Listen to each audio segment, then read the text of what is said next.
瘋狂打幾十個乞嗤啦，跟住就會流鼻水啦，不停咁流啦，開水喉咁樣流啦。就算係你攞兩張廁紙塞落個鼻哥窿度呢，嗰兩張廁紙都會好快係濕到透晒，就係可以滴得出水嗰隻嘅。Hello， 大家好，我係 Maggie。今日呢，我想喺呢個 video 度同大家講下鼻敏感呢樣嘢。咁點解我會無端端講鼻敏感呢？就因為呢排係我哋叫嘅回南天啦，咁就其實濕度好高啦。咁我諗起就係我以往每年喺呢啲時間呢，都會有嚴重嘅鼻敏感嘅。咁其實呢個問題已經困擾咗我真係好多年㗎啦。咁就12年之前我就開始解決咗呢個問題啦。咁所以你問我自己其實都幾驚轉天氣，無論係回南天啦，又或者係轉好凍嘅天氣啦，咁我都會非常之鼻敏感嘅。咁我嗰種鼻敏感呢，就係會瘋狂打幾十個乞嗤啦，跟住就會流鼻水啦，不停咁流啦，開水喉咁樣流啦。就算係你攞兩張廁紙塞落個鼻哥窿度呢，嗰兩張廁紙都會好快係濕到透晒，就係可以滴得出水嗰隻嘅。咁所以其實只有鼻敏感嘅人先會明白啦，同埋我係唔可以好早起身嘅，唔係因為我個人好嬌生慣養，而係我早起身嘅話呢，我唔知點解就會係好容易有呢個嚴重嘅鼻敏感。以前即係喺公司有同事嘅時候翻工，即係我以前做生意嘅時候翻工呢，咁呢就會同事都知道朝頭早就唔使同我開會，唔使同我講嘢噶啦，因為我朝頭早就會係不停咁喺度打乞嗤，跟住就冇心情啊咁樣啦。咁然後就到咗食唔完個 lunch 呢，我就會變翻一個正常人噶咯，就好奇怪嘅，就唔知咪又食嘢又有少幫助啦吓。咁其實我講緊嗰啲鼻敏感症狀呢，即係可能未必個個都一模一樣啦。咁但係大概都會係有即係類似係譬如轉天氣啊，或者即係啲人會唔會話啊少少塵你都會敏感啊？其實係會嘅以前。咁其實拉尾咧，我自己就喺12年前啦，就用咗一啲另類嘅療法，令到我鼻敏感好翻啦。咁我稍後會喺呢個 video 度講用一啲咩方法嘅。咁但係 before that，我都會講少少 history 俾大家聽啦。咁我好細個就已經開始有鼻敏感噶啦。我嗰種鼻敏感都幾得意嘅，除咗會打乞嗤之外咧，其實我係會好容易流鼻血嘅。咁就我係流鼻血流到喺學校出晒名噶啦，即係成日都俾班長拖去醫療室啊咁樣。咁我個鼻敏感係即係我個流鼻血嘅問題係唔係簡單一陣間流鼻血，即係我可以流1個鐘咁樣啦。咁細個嘅時候就一轉天氣，譬如尤其天氣乾燥啦，又或者係嗰排食咗啲熱氣嘢，咁我就會一打個乞嗤咧，就係一行鼻涕白色，另外一行鼻涕咧就係紅色噶啦。咁我媽其實都好認真幫我處理嘅，咁就煲咗無限嘅湯水啦，又有啲咩煲咩嗰啲咩豬鼻啊嗰啲咧，你知啲老人家就覺得以形補形啊嘛。咁其實都係冇乜用噶，即係睇中醫又睇過，都係冇乜用噶。咁我有以往細個嘅時候就跟開一個耳鼻喉專科啦，咁就一路都有睇佢嘅。咁結果真係因為有一段時間太嚴重啦個鼻，咁有間時細個搽啲好臭嘅藥膏就喺個鼻膜度啦，咁佢話我鼻膜太薄，咁所以佢就會容易流鼻血，咁就搽啲落去啦。咁其實就係好臭嘅，咁你搽咗之後都係有問題啦。咁結果咧，醫生就建議我媽幫我去唔知做啲電療嘅嘢，即係用啲嘢整到個微絲血管死咁啲，咁就冇咁容易流鼻血啦。咁結果咧，整完之後咧，其實我係變成咗流鼻水嘅，即係變咗係另外一種嘅鼻敏感，唔再係流鼻血嘅鼻敏感，但係流鼻水嘅鼻敏感。咁呢件事就其實有一個中間階段就好似好咗嘅。我諗我中學初期嘅時候啦，就係好咗嘅。咁到我諗即係出嚟做嘢都好咗嘅。咁拉尾咧，我諗係開始出嚟做生意啦，做製衣做 garment 嘅時候咧，成日要喺廠嘅時候咧，個情況就開始嚴重咯，都幾嚴重下嘅，因為都真係一個禮拜可能都會有3日啦，3日都會有呢啲咁嘅狀況啦。咁我以往咧係長期食抗敏藥嘅，咁我唔知道啦。尾我有個朋友同我講話嗰隻藥俾人禁咗啦，就叫 Telfast D 啊嗰隻藥。咁我近時咧真係買到咧，我淨係揾個朋友幫我買批發咁滯噶啦，即係我真係當 supplement 咁食嘅，日日都差唔多要食，因為我真係好覺得好困擾我啦。咁當然都係冇用啦，當你一停即係唔食嘅時候就係冇用啦。咁喺幾時我係覺得會開始停咗唔食咧，就係我想生 BB 嘅時候啦。咁因為我有呢個不孕症啦，咁所以就開始要注重自己身體啊，覺得點解自己身體咁差啊，咁又唔知道西藥唔好啦，咁就停咗冇食西藥啦。咁咧就哇啲鼻敏感真係好誇張，好犀利啊！咁跟住到生咗小朋友之後係更加嚴重，更加犀利啦。因為你知道其實生完小朋友就真係好唔夠瞓啦，係咪？咁變咗我就會唔想去又唔想食西藥啦。咁所以咧就會變得越嚟越慘啊個狀況。咁所以咧我就即係四出揾方法啦，咁亦都有好多朋友係知道，即係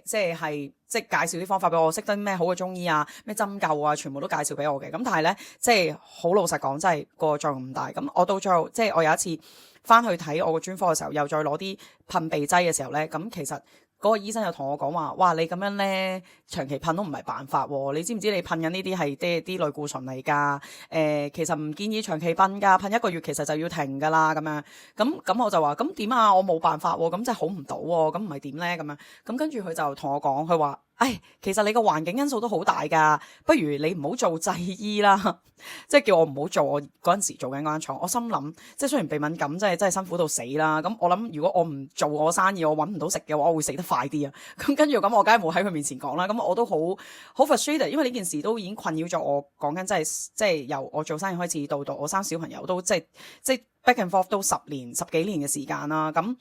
然後跟住就拉尾咧，我就因為個女咧嘅哮喘咧，我就其實即係當然好注重保護佢或者即係保養佢啦。咁但係我後來 realize 原來環境因素係好緊要嘅，即係嗰陣時唔識得呢啲咁嘅嘢啦，淨係識得啲被鋪啊有冇塵啊。咁原來除咗塵之外咧，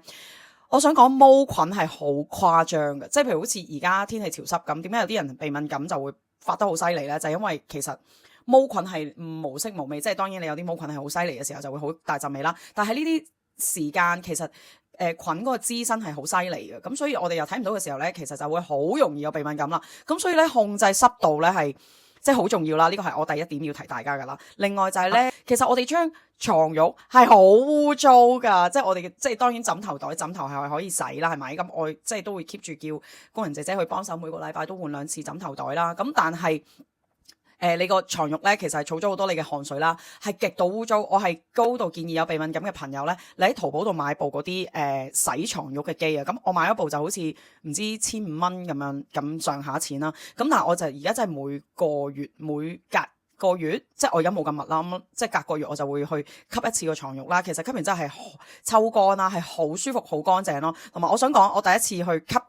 用嗰個機去吸洗個床褥嘅時候咧，即係佢有啲熱力咁樣啦。哇！吸出嚟嗰個係涼茶嚟㗎，真係好恐怖啊！咁所以你諗下，你每日都瞓喺個咁嘅環境，咁你有鼻敏感嘅時候，你有乜辦法唔起身嘅時候就即係打一次先出奇啦，係咪？咁另外就係其實有啲人係好少留意到嘅一樣嘢就係咧即係情緒啊，即係我呢樣嘢我係真係到最近呢幾年我自己先至去到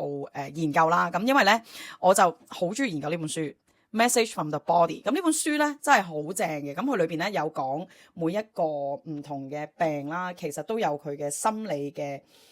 狀況啊，即係意思係一個即係 psychological 嘅 meanings 啦，which is 係準到喊。我唔係講笑嗰種準到喊，係每一次我哋有啲朋友有身體嘅狀況、身體嘅問題，我哋俾佢睇呢本書，揭開佢自己關佢事嗰頁咧，佢都真係喊嘅睇到，因為即係一下子嗰啲委屈咧就係即係好似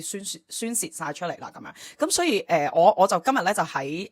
呢本書度揾咗我哋有長期鼻敏感啊，即係流鼻水啊、打乞嗤啊呢啲狀況咧，究竟係有啲乜嘢嘅心理嘅狀況，即係佢嗰個因素喺度啦。咁所以今日就想讀俾大家聽嘅，翻譯咗個中文咧就話俾大家聽。咁咧基本上嚟講咧，其實我哋都會講話，如果有鼻敏感啊，或者係一啲長期打乞嗤嘅問題咧，就係你有啲嘅嬲怒啊，有啲嘅 anger 未可以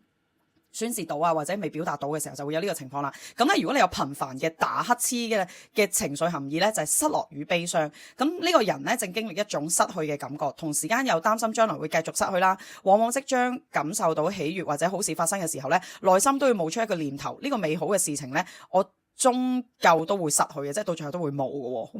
慘啊！這種模式源於成長過程中咧，每當有好事出現嘅時候咧，隨之而嚟嘅往往都係失落感或者係傷害啦。久而久之咧，內心形成咗一個快樂警報器，即係感受到幸福嘅時候咧，就自動響起，都可能係對失去嘅童年或者現實種種嘅失去嘅哀傷啦，長期被抑壓着或者冇得到釋放，冇抑壓住，冇得到釋放係一個重點，即係話其實好多人都會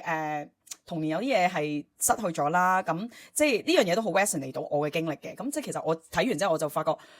原來係咁啊！即係同埋我自己以往即係呢個我自己做催眠治療之後就好翻啦。以前咧我就會成日覺得我一有啲好事發生咧，啲就會唔係咁好噶啦，即係唔好開心得咁快，即係成日都會咁樣提自己嘅。所以咧其實嗰種嘅感覺都幾黐線噶嚇。咁另外就係連續咁打乞嗤啦，咁就係預期中嘅毀滅感。呢個人咧深深咁害怕失去啦、被遺棄或者被拒絕啦。呢份嘅恐懼係植根於童年嘅嗰陣時咧，呢啲糟糕嘅事情一再發生，慢慢變成咗佢哋對生活預設嘅一個場景啦。咁一啲慢性嘅打乞嗤咧，就係我對於呢個即係就係個含義就係我不值得被愛啦。呢個人咧對於被剝奪啊、被拒絕極度敏感，習慣性咁樣預期壞嘅事會發生。咁佢感到孤獨啦，同埋難以與人即係建立呢個真正嘅連結啦，長期會喺一種被忽視、被隔絕嘅狀態裏邊。成長嘅背景咧，往往係缺乏愛啦、支持唔夠啦，同埋持續嘅拒絕啦。佢哋令佢哋喺親密關係上面咧，即係屢係碰壁嘅。哇，真係好慘啊！好，最後講埋呢個長期鼻水倒流啊，或者係吸鼻子，即係佢哋叫嗰啲咁樣叫吸鼻子啦吓。咁咧佢原來個意思就係我不需要任何人，表面上睇起嚟好獨立啦，但係實際上咧係迴避親密同埋溫暖嘅。內心深處其實充滿住悲傷同埋絕望嘅，只係一直壓住咗唔俾自己去感受呢樣嘢啦。咁咧從出世開始咧已經係經歷拒絕啦，感覺自己係局外人啦，獨自面對一切。呢個係喺度提醒佢哋啦，係時候療愈心中嘅傷，重新向其他人係打開個心扉啦。咁仲有一個原因嘅，咁成日鼻水頭流埋吸鼻子，咁就係我怕承擔，所以選擇逃避。呢個人呢，呢個人係習慣嘅語言，呢個係人習慣嘅語言，其實係好驚喺關係裏邊唔夠好啦，所以要各種方式咧係表現若即若離，咁吊住對方，但係就唔真正投入喎。哇，原來有啲咁深層次嘅嘢嘅噃，咁背後嘅原因咧就係從小被當作特別嘅細路被看待，即係話佢哋細個係成日都被人哋覺得佢奇怪啊，即係身邊嘅人啦，咁同埋同時亦都收到係唔俾佢長大，唔准做自己嘅隱性信息啦，形成咗一種咧逃跑先至能夠生存嘅模式。哇，真係好慘啊！原來有呢個鼻敏感嘅人係咁嘅意思啊！咁其實咧，我又講翻頭先話我10年前啦，我用咗啲咩方法去解決呢啲即係我鼻敏感嚴重鼻敏感問題咧？其實咧，我真係只係用咗呢一支嘅精油，呢一支幫助呼吸道嘅精油，因為我咧除咗鼻敏感之外咧，我瞓覺係長期鼻塞嘅。咁我鼻塞係點樣嘅咧？咁我首先瞓落床嘅時候咧，就會係兩邊鼻都塞啦。咁可能我通常都係打側瞓嘅，因為我躺平瞓唔到嘅。咁咧我就打側瞓嘅時候咧，我可能瞓落床等翻5至10分鐘，咁我就會其中一邊鼻就會開始通噶啦。咁其中一邊鼻開始通咧，我就瞓得到覺噶啦。咁所以咧，即係我係都幾慘，所以我長期即係好攰啊、黑眼圈啊，同埋體溫唔夠啊，咁都係因為我瞓得唔好嘅。咁咧其實咧呢一支嘅 RC 精油咧就已經係第一樣嘢就係解決咗我嘅鼻塞嘅問題啦。咁我臨瞓前就係搽喺鼻翼啦，咁就已經係唔會塞住個鼻瞓啦。原本咧我以前每一朝咧我係都係會打20-30個乞嗤啦，咁我要貼住埲牆打乞嗤嘅，因為如果我唔貼住埲牆打乞嗤咧，我會挫親條頸啦，咁條頸就會痛啦，咁所以咧我就打20-30個乞嗤之後咧，就即係繼續流下鼻水啊咁樣啦。咁但係搽咗呢支油之後，頭一個零2個禮拜啦，我都係每朝早都係擤鼻涕啦，咁擤咗啲白色嘅係即係有啲 bubble 嘅鼻涕出嚟啦。又唔好意思啊，有啲核突。咁跟住擤完嗰2個禮拜之後，我就唔使再擤鼻涕，亦都朝頭早係冇打乞嗤啦。即係我擤鼻涕，我搽咗之後，其實朝頭早已經冇打乞嗤啦。咁我夜晚亦都唔係鼻塞咁瞓覺啦，係瞓得好咗好多啦。咁我自己覺得呢個精油係其實幫助我好多嘅。咁所以如果你有去用精油嘅習慣咧，我 highly recommend 你試呢一支嘅精油啦。咁同埋咧我自己覺得有一啲即係我覺得益生菌都係幫助好大啦。因為以前唔知道其實因為我本身有食物敏感啦，我唔知道原來咧有敏感嘅人咧係會幾料出現嘅，即係咩叫幾料咧？即係有鼻敏感啦，又有濕疹啦，又有瞓唔到覺啦，即係幾嚿嘢一齊出現嘅。咁其實我後尾食咗啲生菌之後咧，我覺得自己嗰個嘅無論係濕疹啊、鼻敏感啊個狀態其實都好咗好多咯。咁所以咧，希望大家如果有鼻敏感嘅話咧，即係你哋係一定要注意環境嘅濕度啦，有冇毛菌啦，即係尤其啲天氣啦嚇，如果你屋企唔夠抽濕機嘅話咧，我都好建議你係開冷氣嗰個抽濕功能係抽乾你成間屋，因為如果你而家處理得唔好嘅話咧，咁啲濕氣尤其我屋企有牆紙咧，佢會即係入咗牆紙度咧，咁就會哇好容易有毛，咁就會好大件事噶啦。咁如果你有一啲淨化空氣嘅即係精油嘅，例如 purification 啊或者 Steve 咁樣咧，你就可以 diffuse 下啦，就令到空氣中冇咁多滋生細菌嘅元素啦。咁我覺得呢樣嘢係好好嘅。另外就係注意你嘅即係譬如腸道健康啦，即係我覺得食多啲益生菌能夠令到你嘅免疫系統增強啦。最後就係注意你嘅情緒啦。其實咧我自己已經係留意到一樣嘢，就係其實我明明嗰排狀態好好啦，冇事冇幹啦，我一到去執行李去旅行嘅時候咧，就算係唔係執啲乜嘢，即係冇唔乾淨，唔係有塵嘅嘢啦，我都會係咁打一嘅。咁其實因為我好焦慮啊，即係好緊張啦。咁所以咧，即係大家留意一下，你哋有冇因為有情緒而令到你係有嗰個嘅即係狀況，鼻敏感嘅狀況。咁希望咧今日咧我個分享咧係可以幫助到鼻敏感嘅你啦。係啦，頭先講嘅洗床褥啦，咁即係呢樣嘢都係會好幫到嘅。咁咧下次咧有機會同大家分享第二啲嘢。OK，拜拜。